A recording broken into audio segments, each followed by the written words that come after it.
የቀድሞ የኢትዮጵያ የጦር ኃይሎችና የፖሊስ ሰራዊት ማህበራት ህብረት የአባላቱን ተጠቃሚነት ለማሳደግ እንደሚሰራ አስታወቀ። ህብረቱ ጠቅላላ ጉባኤውን በአዲስ አበባ አካሂደዋል። ተመስገን ዳረጎት ተጨማሪ አለው።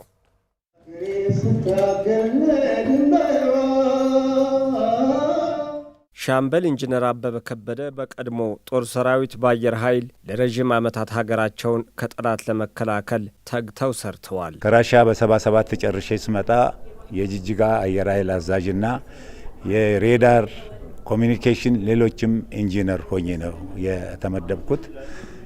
ጅጅጋ ካገለገልኩ በኋላ ወደ የዛሬ ደብረ ዘይት ወይም አዳም ቢሾፍቱ ተመልሼ ለአንድ አመት ካገለገልኩ በኋላ በ1979 ጀምሮ አሰብ አየር ኃይል አዛዥ ሆኜ ሰርቻለሁ። አሰብ ማለት ቀይ ባህራችንም ማለት ነው። አሰብ ራስ ገዝ ነበረች በዛ ጊዜ፣ እንደ ድሬዳዋ ራስ ገዝ ማለት ነው። የአሰብ አየር ኃይል ኃላፊ ሆኜ ለ3 አመት ከተጨማሪ ቀናት ወራት ሰርቻለሁ። እሳቸው በነበሩበት ግንባር የሀገራቸው ሕዝብ ጠላትን ለመከላከል ባደረገው ተጋድሎ የእሳቸው ሚና ከፍተኛ ቢሆንም ከደርግ ውድቀት በኋላ ጦሩ በመበተኑ በጣም ካዘኑት መካከል ናቸው። ኢትዮ ሶማሌ ጦርነት ጊዜ ከፍተኛ የሆነ መስዋዕትነት ነው የተከፈለው። አየር በአየር ውጊያ በዛ ጊዜ በትልቅ ሁኔታ የተካሄደና የኛ አውሮፕላኖች የሶማሌን አውሮፕላኖች ከሰማይ አንጠባጥበው የጨረሱበት ጊዜ ነበር። በዛ ጊዜ እኛ ከመሬት ወደ ሰማይ በሬዲዮ ኮሚኒኬሽን እርዳታ የምናደርግ ነበረ። በተለያየ መልኩ 24 ሰዓት ነበር የምንሰራው። ኢህአዴግ ከገባ በኋላ እኮ ጦሩን ወርውሮታል፣ ጥሎታል እኮ። አየር ኃይሉንም እግረኛውንም ፖሊሱንም ሁሉንም ለአገር መስዋዕት የሆኑትን ሁሎችንም ጥሏቸዋል።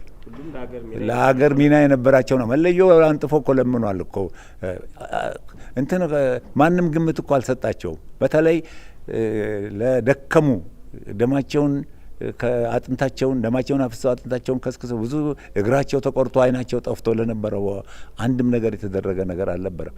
ነገር ግን በችግር ጊዜ ኢትዮ ኤርትራ ጦርነት ጊዜ በያለንበት ቦታ ተጠርተን አገልግሎት ሰጥተናል። የቀድሞ የኢትዮጵያ ጦር ኃይሎችና ፖሊስ ሰራዊት ማህበራት ህብረት ምክትል ሰብሳቢ ሻለቃ ማሞ ምህረቱ ህብረቱ በአገር አቀፍ ደረጃ ከ200 ሺህ በላይ አባላት መኖራቸውን ጠቅሰው አባላት በማህበር ተደራጅተው የመኖሪያ ብሎም ሕክምና እንዲያገኙ እየተሰራ መሆኑን ጠቅሰዋል። ማህበራት አሉ። ማህበራት በራሳቸው በየአካባቢያቸው መንግስታት ጋር በመነጋገር ቤት የሚያገኝበትን የስራ ቦታ የሚያገኝበትን በተለይ በኦሮሚያ ክልል ላይ በሰፊው ይሄ እየተከናወነ ያለው።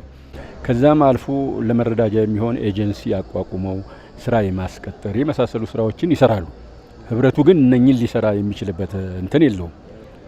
አባል ማህበራቱ ግን አሁን ጎንደር ላይ ጃኖ የሚባል አለ፣ የቀድሞ ጦር ማህበር። ጅጅጋ ላይ እንደዚሁ ቬተራን የሚባል አለ። ብዙዎቹ አየር ኃይልም በራሱ ሰፊ ስራ ይሰራል፣ ባህር ኃይልም ይሰራል። ግን ብዙዎቹ ማህበራት ደግሞ የምድር ጦር አካል ስለሆኑ ምድር ጦር ብዙ ማህበራት አሉት፣ በራሳቸው ይሰራሉ፣ ህብረቱ ጋር ይገናኛሉ ማለት ነው። የቀድሞ የኢትዮጵያ ጦር ኃይሎችና የፖሊስ ሰራዊት አባላት በደርግ ዘመነ መንግስት እና ቀደም ብሎ በነበረው ስርዓት በምድር ጦር፣ በአየር ኃይል፣ በባህር ኃይልና በፖሊስ ሰራዊትነት ያገለገሉ ናቸው። የቀድሞ የኢትዮጵያ ጦር ኃይሎችና የፖሊስ ሰራዊት ማህበራት ህብረት ጠቅላላ ጉባኤውን በአዲስ አበባ አካሂዷል።